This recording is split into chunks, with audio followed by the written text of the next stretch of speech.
Hello friends, आज मैं आपके लिए एक न्यू चाइनीज ड्रामा लेकर आई हूँ जिसके स्टार्टिंग में हम दो लड़कियों को देखते हैं जिनमें से एक फीमेल लीड याव याव है।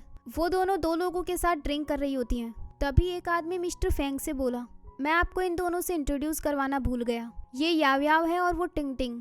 ये दोनों लड़कियां आज आपके साथ बहुत अच्छा टाइम स्पेंड करेंगी। तभी याव याव उन्हें एक फाइल देते हुए बोली, मैंने आज ये प्लान प्रिपेयर किया है। तो मिस्टर फेंग उसका हाथ पकड़कर बोले, प्लान को एक बार तुम साइड में रख दो और हमारे साथ ड्रिंक करो।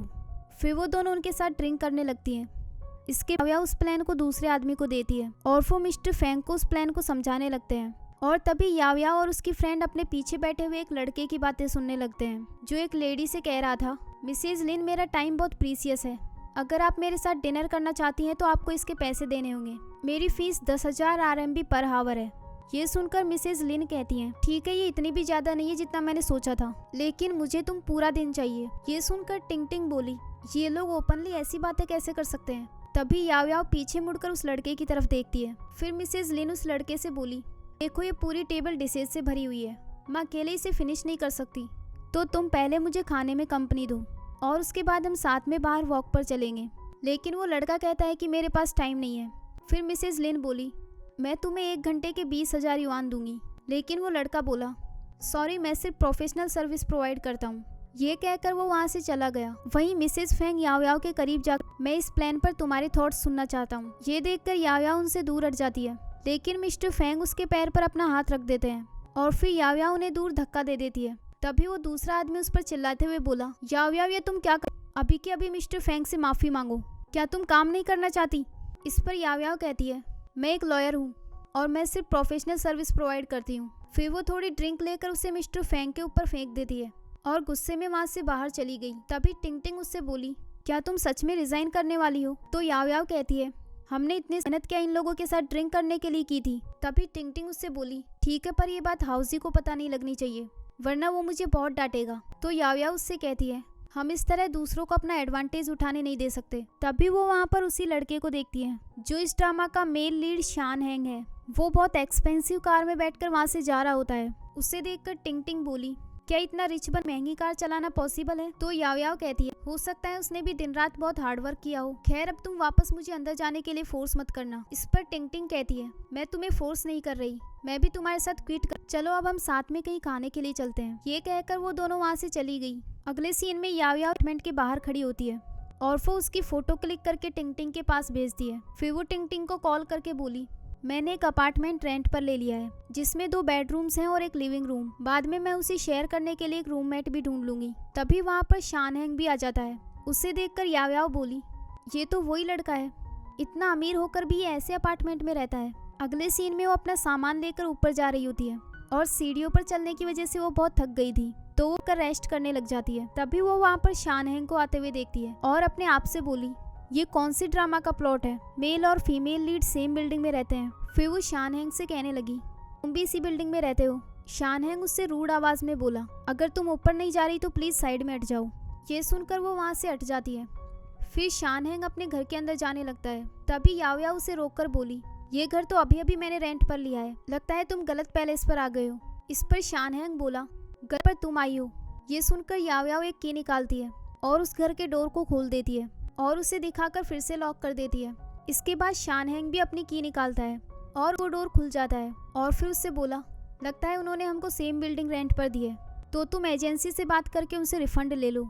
याव याव उसे अंदर जाने से रोकते हुए बोली, अगर ऐसी बात है तो तुम ही जाकर रिफंड क्यों नहीं ले लेते? शान हैंग उसकी बात नहीं मानता और अंदर जाने की कोशिश करता है, लेकिन याव याव उसे अंदर नहीं देती। फिर याव याव बोली, क्या तुमने इस अपार्टमेंट के लिए एग्रीमेंट साइन किया है? तो शान हैंग कहता है, हाँ, और अगर तुमने भी किया है तो मुझे दिखाओ। फिर वो दोनों एक दूसरे को एग्रीमेंट दिखा देते हैं। उसके बाद याव याव उसे बेवकूफ बनाकर घर के अंदर जाने की कोशिश करती है, लेकिन शान हैंग उसे पकड़कर बाहर खींच लेता है। तभी उस बाल टूटकर घर के अंदर गिर जाते हैं। फिर वो शान हैंग से बोली, देखो मेरे बाल पहले घर के अंदर गए हैं, तो ये घर अब मेरा है। फिर वो अपने सामान का डोर बंद कर लेती है। फिर वो अंदर जाकर अपने घर को देखने लगती है और फिर वहाँ से छत पर चली जाती है। तभी वो देखती है कि शान हैंग उसके घर के अंदर आ गया था। फिर वो उसके पास जाकर बोली, तुम बिना मेरी परमिशन के मेरे घर के अंदर कैसे आ सकते हो? तो शाव हैंग उससे बोला, मैं तुम्हें 2 मंथ का रेंट दे रहा हूँ, तुम यहाँ से मूव आउट करके कोई दूसरी जगह ढूंढ लो, क्योंकि मुझे यहीं रहना है। ये सुनकर याव याव कहती है, यहीं रहना है और मैं तुम्हें बता देना चाहती हूँ कि तुम मेरे साथ कॉम्पिटेट नहीं कर सकते क्योंकि मैं एक लॉयर हूँ। मैं अभी लैंडलॉर्ड को कॉल करती हूँ। लेकिन उससे पहले शानहेंग उनके पास कॉल कर देता है और उससे बोला, मैं इस घर को खरीदना चाहता हूँ। अगले सीन में लैंडलॉर्ड वहाँ आ जाता है और वो याव से बोला, तुम्हें यहाँ से मूव आउट कर लेना चाहिए। इस पर याव कहती है, आपने एक ही घर हम दोनों को रेंट पर दिया, ये इलीगल है और अब आप मुझे यहाँ से जाने के लिए फोर्स कर रहे हैं। ये मेरे लीगल राइट्स का उल्लंघन है। तुम अभी मेरे बॉस को नहीं जानते, उन्होंने आज तक कोई केस नहीं हारा और वो मुझे बहुत लाइक भी करते हैं। अगर आपने मुझे यहाँ से जाने के लिए फोर्स, हम कोर्ट में मिलेंगे और मैं अपने अधिकार के लिए अंत तक लड़ूंगी। ये सुनकर लैंडलॉर्ड बोला, मैं मानता हूँ कि इसमें मेरी गलती है, लेकिन मेरे पास एक सॉल्यूशन है। तुम दोनों का मिलना किस्मत में था और देखो वो लड़का कितना हैंडसम है। मैं तुम्हारा रेंट कम कर दूंगा और तुम दोनों इस अपार्टमेंट को शेयर करो। तो शानहेंग इसके लिए हाँ कह देता है, लेकिन याव बोली, मैं किसी स्ट्रेंजर के साथ नहीं रह सकती। तभी उसका लैंडलॉर्ड बोला, मैं अपनी वाइफ से डिवोर्स ले रहा हूँ और उसके लिए मुझे लॉयर की जरूरत है। अच्छा हुआ कि मुझे तुम मिल गई। ये सुनकर याव बोली, हाँ आपने बिल्कुल राइट पर्सन को ढूंढा है। हमारी कंपनी बहुत प्रोफेशनल है, आप हमारे पास कभी भी आ सकते हैं। और फिर वो अपार्टमेंट शेयर करने के लिए इसके बाद वो लैंडलॉर्ड वहाँ से चला गया। उसके जाने के बाद याव शानहेंग से बोली, यहाँ से चले जाओ। मैंने बस बिना सोचे समझे एग्री कर दिया था, लेकिन मैं तुम्हारे साथ अपार्टमेंट शेयर करना नहीं चाहती। इस पर शानहेंग कहता है, मैं तुम्हें 2 मंथ का रेंट दूंगा, लेकिन तुम मुझे सिर्फ 3 दिन के लिए यहाँ रहने दो। बाकी के मैटर्स को हम 3 दिन बाद डिसाइड करेंगे। ये सुनकर याव इसके लिए मान जाती है और फिर उससे पैसे ट्रांसफर करवा लेती है। अगले सीन में याव शेंगहाओ से कहती है, भले ही मैं तुम्हें यहाँ 3 दिन रहने देने के लिए मान गई हूँ, लेकिन अभी भी हमें इसके बारे में क्लियरली डिस्कस करना है। तुम्हें 3 दिन तक मेरे कुछ रूल्स को फॉलो करना होगा। पहला तो ये कि तुम मेरे डेली रूटीन को डिस्टर्ब नहीं करोगे। सेकंड, तुम मुझे अपनी बॉडी नहीं दिखाओगे। और थर्ड, जो सबसे इम्पोर्टेंट है, तुम यहाँ किसी को लेकर नहीं आओगे, वरना मैं तुम्हारी रिपोर्ट कर दूंगी।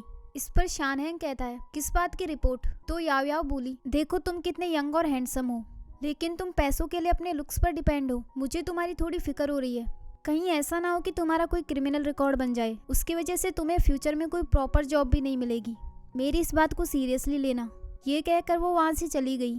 अगले सीन में वो अपने रूम की सफाई कर रही होती है और इसके बाद वो वहाँ से आकर शेंगहांग के रूम में झांकने लगती है। वहाँ पर कुछ कैंडल्स जली हुई थी और बाकी सब सामान भी बहुत अजीब सा था। तभी शेंगहांग उसकी तरफ देख लेता है तो वो जल्दी से वहाँ से अपने रूम में चली गई और फिर अपने आप से बोली, क्या ये लड़का पागल हो गया है? जब मैं यहाँ आई थी तब उसका बेडरूम बिल्कुल ठीक था और अब उसने उसे हॉन्टेड हाउस बना दिया है। कहीं ये ऐसा तो नहीं चाहता कि मैं बुरी आत्माओं को भगाने में इसकी हेल्प करूँ? मुझे उसके पैसे वापस लौटा देने चाहिए। ये कहकर वो वापस उसके रूम में जाती है। तभी वो बाहर से किसी औरत की आवाज़ सुनती है जो कॉल पर शानहेंग से बात कर रही थी। वो उसकी कोई क्लाइंट थी। उन दोनों की बातें याव छुपकर सुन रही होती है और तभी शानहेंग अचानक से डोर खोल देता है। तो याव उससे कहने लगी, मैंने अभी तुम्हें किसी को लीगल एडवाइस देते हुए सुना। तुम अभी यंग और तुम्हारी मेमोरी भी काफ़ी अच्छी है, तो तुम्हें जुडिशियल एग्जाम देनी चाहिए, फिर तुम कुछ ही दिनों में मुझे पीछे छोड़ दोगे। बाय द वे, मैं तुम्हें ये बताने आई थी कि मैं तुम्हें इस घर में नहीं रहने दे सकती। तुम अपने पैसे वापस ले लो। इस पर शानहेंग कहता है, हम कॉन्ट्रैक्ट ऑलरेडी साइन कर चुके हैं, तुम एक लॉयर होकर कॉन्ट्रैक्ट नहीं तोड़ सकती। ये कहकर वो बाथरूम की ओर जाने लगता है। याव भी उसके पीछे पीछे जाती है और उससे बोली, तुम 1 घंटे से ज़्यादा बाथरूम में भी नहीं रह सकते। इस पर शानहेंग बोला, क्या तुम भी मेरे साथ बाथरूम में आना चाहती हो? ये कहकर वो डोर लॉक कर लेता है। अगले सीन में शानहेंग के पास अपने एक फ्रेंड का कॉल आता है जिसका नाम यूफेई है। वो उससे बोला, मैंने तुम्हारे इंसोम्निया के बारे में एक डॉक्टर से बात की थी। उन्होंने कहा है कि तुम जहाँ सोते हो उस जगह का एनवायरनमेंट अच्छा होना चाहिए। और हाँ, मैंने तुम्हारे लिए एक फीमेल असिस्टेंट भी रखी है जो कल से काम शुरू कर देगी। इस पर शानहेंग बोला, मुझे फीमेल असिस्टेंट पसंद नहीं है। तो यूफेई कहने लगा, आई थिंक फीमेल असिस्टेंट एक मेल का माइंडसेट न्यूट्रलाइज करने में बहुत हेल्प करती हैं और तुम्हें मेरी बात माननी होगी। ये कहकर वो कॉल कट कर देता है। इसके बाद शानहेंग सोने की कोशिश करता है। वहीं याव बाहर सफाई कर रही थी और साथ में वो गाना भी गा रही थी, जिसे सुनकर शानहेंग को नींद आ जाती है। काफ़ी देर बाद वो सोकर उठता है और अपने आप से बोला, मुझे तो सच में नींद आ गई। अगले दिन याव एक लॉ फर्म में जाती है जहाँ उसे नई जॉब मिली थी। एक लड़की उसे उसका वर्क पैलेस दिखाती है। वहाँ वो अपने 2 कलीग्स से बोली, मेरा नाम याव है, क्या आप दोनों भी शैन ग्रुप के मेंबर हैं? फिर उसका एक कलीग बोला, मेरा नाम बाओ रुई है और मैं बॉस का सबसे ट्रस्टेड असिस्टेंट हूँ। फिर उसका दूसरा कलीग कहता है, मैं भी बॉस का असिस्टेंट हूँ और मेरा नाम यूफेई है। हमारे बॉस किसी डेमन से कम नहीं है, लेकिन फिर भी वो मुझ पर बहुत ट्रस्ट करते हैं। तभी वहाँ एक लड़की आकर बोली, मुझे लगता है कि तुम दोनों इस कंपनी के सबसे यूजलेस पर्सन हो। फिर वो याव से कहती है, मेरा नाम टैनिंग है, मैं स्पेशली तुम्हारे लिए मनी प्लांट लेकर आई हूँ, इससे तुम्हारी फिजिकल और मेंटल हेल्थ सही रहेगी। हमारे बॉस ने स्पेशली मुझे इन दोनों पर नजर रखने के लिए कहा है ताकि ये किसी वुमेन को परेशान ना करें। लेकिन मैं एक बात जानने के लिए क्यूरियस हूँ, तुमने ऐसा कौन सा पाप किया था जो तुम्हें बॉस की पर्सनल असिस्टेंट बनना पड़ा? ये सुनकर लियाओ कहती है, कोई बात नहीं, मैं एक न्यू कमर हूँ, तो मुझे एक स्ट्रिक्ट बॉस के साथ रहकर बहुत कुछ सीखने को मिलेगा। तभी बाओरुई इससे बोला, चलो मैं तुम्हें बॉस का एक सीक्रेट बताता हूँ। ये कहकर वो दोनों उसे अपने साथ ले गए। वो उसे एक रूम में लेकर जाते हैं जिसमें उनके बॉस की काफ़ी सारी ट्रॉफीज रखी हुई थी। उन्हें देखकर याओ याओ बोली, हमारे बॉस तो बहुत जीनियस है, फिर तुम लोग उनके बारे में बुरा क्यों बोल रहे थे? इस पर बाओरुई बोला, एक बार जरा उधर भी देख लो।